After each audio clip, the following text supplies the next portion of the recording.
All right, today we're talking about $75,000 and why I believe it is the minimum floor artists should be talking about more for making money as freelancers. Now, before we get into this, we're going to be talking about some numbers. We should acknowledge that this is not pure financial advice. This is purely for argumentative sake, and we're coming at this from a perspective of living in Southern California where living expenses are a little bit more, but also work opportunities are a little bit more. You need to consider where you live and how that will affect your income, but generally speaking, we should be able to categorize our expenses whether we live in Texas or another country or in Southern California. We need to be able to understand where our money is going so we can live a comfortable, simple life. That being said, 75K as a freelance artist. We all as artists need to make money. And that being said, we need to be able to earn a living as a graphic designer, illustrator, photographer, videographer, 3D artist, whatever you are, we need to make money. Now, this 75K is not your target income for the rest of your life. It is your minimum floor that will help you establish a good, simple, comfortable life. Now, where this number is also coming from is according to the census.gov, the real median household income was a roughly $74,580 in 2022. Inflations and politics will always change these things. But it is important to understand that I believe that the 75K number as an artist is an amount that is fair as a freelancer. This is not going to be able to give you the most extravagant lifestyle, but this will give you enough to feel as if you do not need to be financially strapped for cash all the time if you live correctly. So, that being said, the math. 75K breaks down very easily, and that's why another reason why I keep this number here. There is a range, obviously, but 75K could break down into 15 projects in a year, and that could be $5,000 per project. That could break into 75 projects per year, and that is $1,000 per project. Or you could break this down into a day rate. Generally speaking, most artists who work on staff at a company will work about 260 days per year, which means as freelancers, we don't have the privilege to work that much, so we have to do a little bit less working days, and the remaining we're spending time marketing ourselves. But freelancers generally work somewhere between 180 and 220 days per year. We're going to assume 200 working days. So if you take 75K and divide that by 200, that is $375 per day. If you were working on staff and you work 260 days, that would be about $288.46. So less, but when you work on staff, you also get a lot of benefits like guaranteed paycheck, guaranteed work, and also you get some of the non-cash offers that working at a company includes, such as the pizza parties or paid time off, which is nice, or health insurance and all that. As freelancers, we charge more money for our day rate because we have to pay for all of that stuff ourselves. None of our clients gives us a pizza party, so we have to make sure that we account a rate that allow us to give ourselves a little bit of a pizza party. So that being said, we need to talk about living costs. Generally speaking, that includes rents, utilities, food, transportation, etc. I'm assuming that if you are living the 75K lifestyle, you either live with a roommate or have a romantic partner that you split the rent with. I've always lived with a romantic partner or have had a roommate, and thus my rent has been under $2,000 pretty much for my entire life. And as such, we're going to assume $1,800 for rent. If you have utilities and you're working from home, you are probably keeping the AC on all the time so it's not miserable while you are working. And then also having $200 a week for food. And then you need to make sure you have a car. I do not recommend having a car payment. This 75K lifestyle will not work if you have a car payment. So if that is part of you, we'll talk about debt in a little bit. But generally speaking, the living cost should turn out to be about $3,480 per month. Now we have life expenses. Life expenses include things like pets and animals, and the 75K lifestyle, unfortunately, does not include a pet or animal. If you want to have a pet or animal, probably means that we need to earn a little bit more as freelancers, which we'll talk about in another video. But generally speaking, living this lifestyle of 75K is a very simple life, and we're not buying the nicest clothes. We're not buying a haircut every week, etc. I don't get my hair cut very often, obviously.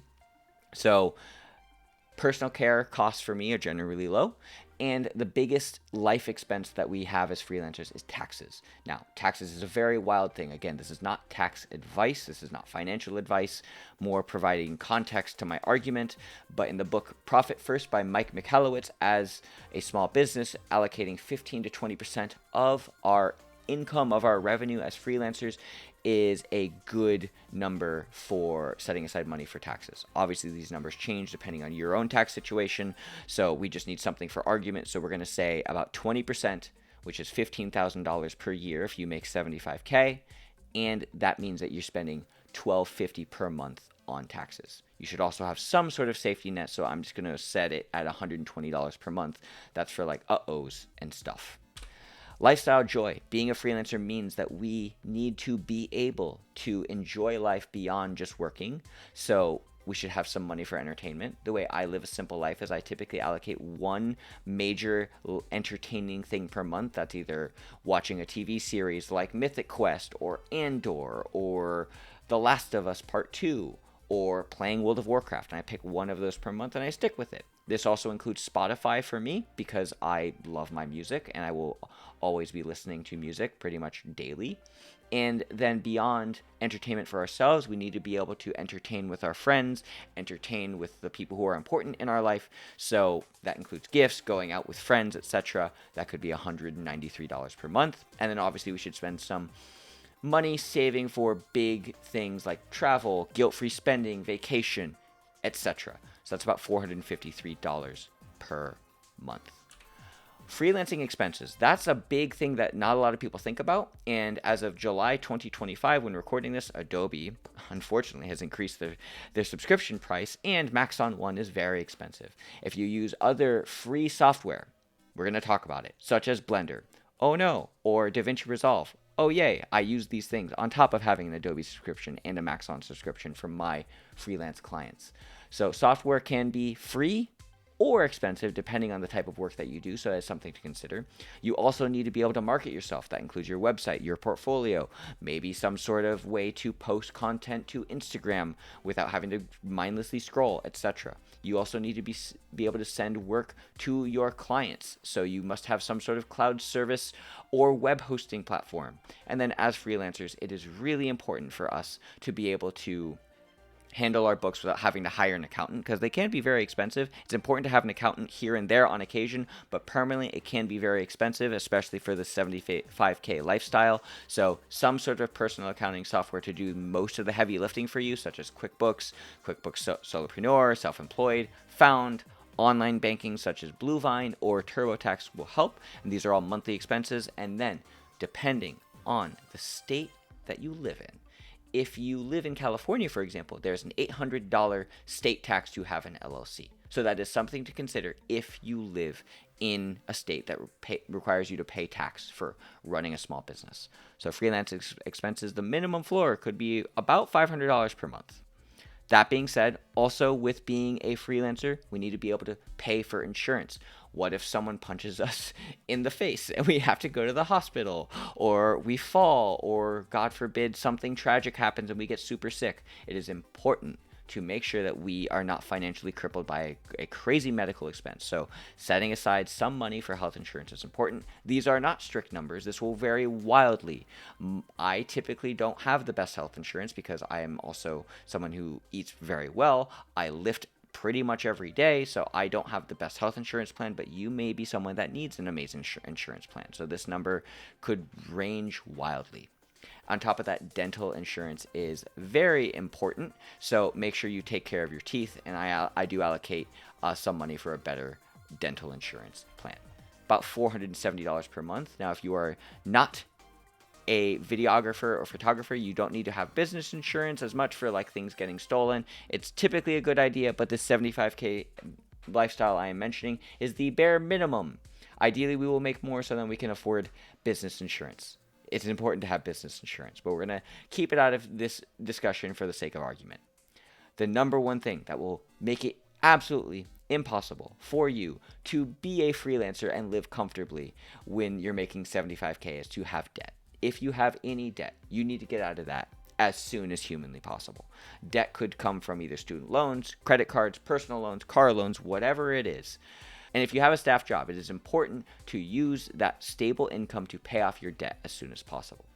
So, depending on the lifestyle that you have, you may not be able to afford a 75K lifestyle or achieve a 75K lifestyle and earn some of the things that I'm describing in this video because you may have debt. And if you have debt, one, that's totally okay. Let me be clear. I went to a community college and then I went to Cal State Long Beach and got a degree in economics. So my school expenses were very low. I have some friends who did go to art school and they do have student debt, but they're now living a very comfortable life. It really just depends on the lifestyle you want and your confidence in your ability to get a job as an artist. I'm all self-taught and it's been great for me and it's kept me out of debt for a very long time. But one big thing I do want to consider is the 100K trend on YouTube. The 100K trend is basically this broad statement of everyone needs to make 100K because it's a nice number. Let's be real. It's nice, but it allows people to be broadly stupid with their money. Trust me. You can live a very comfortable life with 75K. That being said, I do think it's important to strive for more and work more, but ideally, for the sake of this argument of this YouTube video, having zero debt will make the 75K freelancer possible. So we need to talk about legal stuff. If you need to do accounting things or you need to do some weird thing for your business, let's say you're in a more adult line of work or the cannabis industry or something, and you do that kind of freelancing, maybe it's worth having some sort of lawyer around. But if you do basic stuff, like I do board games, I don't have a lawyer all the time. I've had lawyers in the past and it's a one-time expense, but it shouldn't be a monthly thing. Should not be part of your regular fixed monthly costs. So let's run some math really quick. That math, if we take all of the lifestyle fixed costs that I've mentioned previously between living and costs, life expenses, lifestyle joy, freelance expenses, and insurance, $6,373 per month, which comes out to roughly $76,476. That's above the 75K that you mentioned, Jags. What the heck? Well, we're also working 200 days. If you work 6 more days, then your day is covered, assuming your day rate is $375 per day. So these things are ranges. As freelancers, you're probably not going to make 75K. You're probably going to make somewhere between 70 and 80K. That's our target, actually. But 75K sounds better for the YouTube algorithm. Well, we need to talk about one major thing as freelancers, and that is investing. Because when we are freelancers, we don't have the privilege of an employment-sponsored retirement plan, 401k or 403b, whatever it is that employers offer, we don't get that privilege. So as such, we need to take advantage of whatever we can. That number one resource for freelancers, there will be more as you explore financial independence, but the number one resource is a Roth IRA. And at the time of this recording, the maximum that you can allocate towards your Roth IRA is $7,000 in 2025, and that turns out to $583.33 per month. On top of that, I also think it's good to have an oh no fund, and that is going to be $100 additional per month, and that could be going towards other investments or something like that. So investing should come out to roughly $683.33 per month. So if we include the lifestyle wealth accumulation that I'm suggesting, where we have zero debt, zero legal stuff, we're ideally targeting $7,056.33 per month, or $84,675.96 per year as a minimum target revenue income as a freelancer who ideally plan to have a little bit of retirement. So this range I'm suggesting for all of my freelancing friends is somewhere between 70 and 85K, give or take, as freelancers. I do believe we should be able to strive for more, but this is the bare minimum that I believe artists should rally around.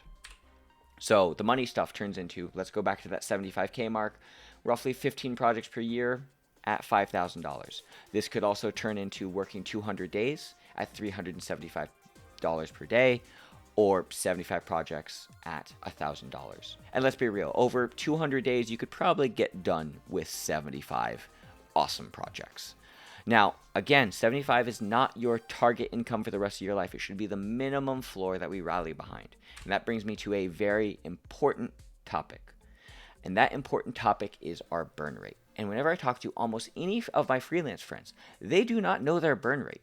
If you don't know what a burn rate is basically the minimum amount of money you can receive on a project, whether it's a day rate, hourly rate, project rate, etc. It's the minimum amount of money that you can take on a project or whatever you do for work before you start losing money. Where if you go below a specific burn rate number, you are not able to afford some of the lifestyle things I have included in this video, between paying for rent, paying for food, paying for the Netflix account or the World of Warcraft subscription that you have.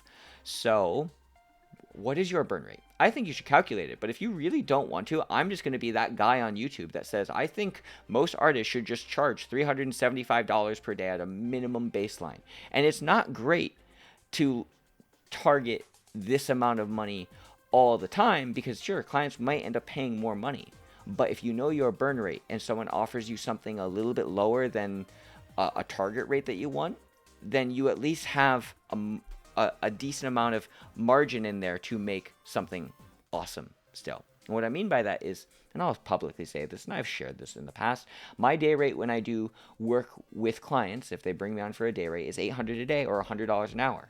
Or if I am doing work directly with a studio, as in a studio hires me and they're doing all the business stuff and they're just paying me to be an artist, that's $650 or whatever else. So if I find a client that pays me somewhere in between that range of $800 and what my burn rate is, let's just say $375 a day, then I'm still in the green, which is nice.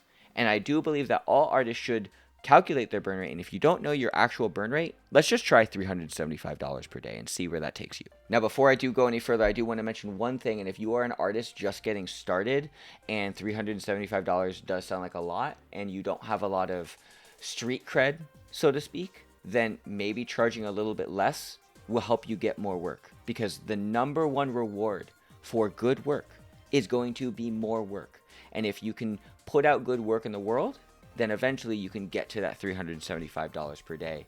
And if you're charging less, you might receive more yeses, more people booking you for work because you're a little bit cheaper, but you don't want to make that your identity. You don't want to be known as the cheap person. So your burn rate, $375 if you are a working professional already. And it's important to consider that you understand your burn rate. So then if someone offers you more money, then amazing. You can make more money on that project.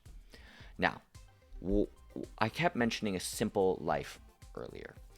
Where is this coming from? Well, I have this idea of stoicism that I've been getting into. I'm not a very woo-woo spiritual person, but there's a couple topics I want to consider from some books that I've read and share with you how I live a much simpler life, so you can consider how you can live a simple life. So those include: 1, spend less than you earn, invest the surplus, avoid debt. That is a quote from the book The Simple Path to Wealth by J.L. Collins, and it is a book about accumulating wealth, which is great. Awesome. Another book I highly recommend is I Will Teach You to Be Rich by Ramit Sethi, and he says, spend extravagantly on the things you love and cut costs mercilessly on the things that you don't. And that's pretty simple. Find what is right for you and really just reflect on, like, why am I spending money on this? And if there's something you really hate in life, whether it's like, I don't know, maybe going to the gym, then don't spend money on the gym, but spend money on going on cheap hikes or something. So, lastly, and this comes back to choosing what is right for you, and that is to look inward. From Meditations by Marcus Aurelius, look inward. Don't let the true nature or value of anything elude you. Let's be real. Everything is inflated in price in some way, shape, or form. Understand what is actually truly right for you so you know where to spend your money or your time or your energy, because some things may not be right for you or your life circumstances. And $75K is a very easy way to live comfortably. And beyond that, things can actually get more stressful, especially if you live beyond your means. So that being said, I want to share with you how I live a very simple and intentional life. The things I enjoy going to the gym. I enjoy going on walks. I enjoy doing cheap or free fitness things. I do believe that video games are a good investment if used correctly.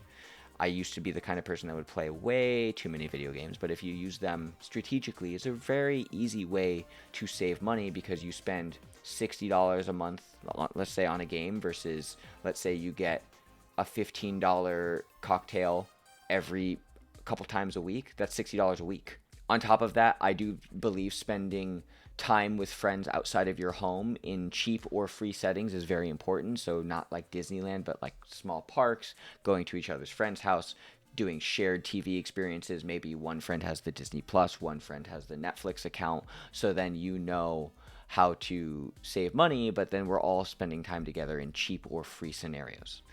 And when you live significantly below your means, you can save so much that you can spend so recklessly on things that you enjoy. So, for example, I went on a trip to Croatia for 20 days and it was spent recklessly and I enjoyed it and I was able to do that freely.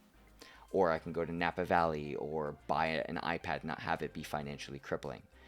And on top of that, if you can find joy in being an artist and find joy in what you do, I'm assuming if you're watching this video, you enjoy what you do and you want to make it a lifestyle, then it can make it so much easier to live a 75K life. So, now if you are confused about any of this, I have a spreadsheet that I share on my website that's linked in the description down below that basically breaks down how I set up my monthly budget, and it also comes with some profit and loss estimators and project budget estimate spreadsheets that I use for all of my projects and my clients. I'm pretty simple with all of my accounting stuff, and I make sure that I can just look at my bank account once or look at my spreadsheet once and be like, yep, I'm making enough money, gonna go make more art now. So if you would like to find that resource, you can see the link in the description down below. And if you enjoyed this episode, I would love it if you could leave a comment. Let me know what you learned most from this so then I can ideally make more content that is valuable to you on those things. And I will leave it there. Thank you so much for watching this video, especially I've been thinking about this for a very long time and finally grew enough confidence to make it. So if you enjoyed it, thank you. And until next time, as always, with the final tip, 1 gram of protein per pound of body weight. Goodbye, my friends. Bye.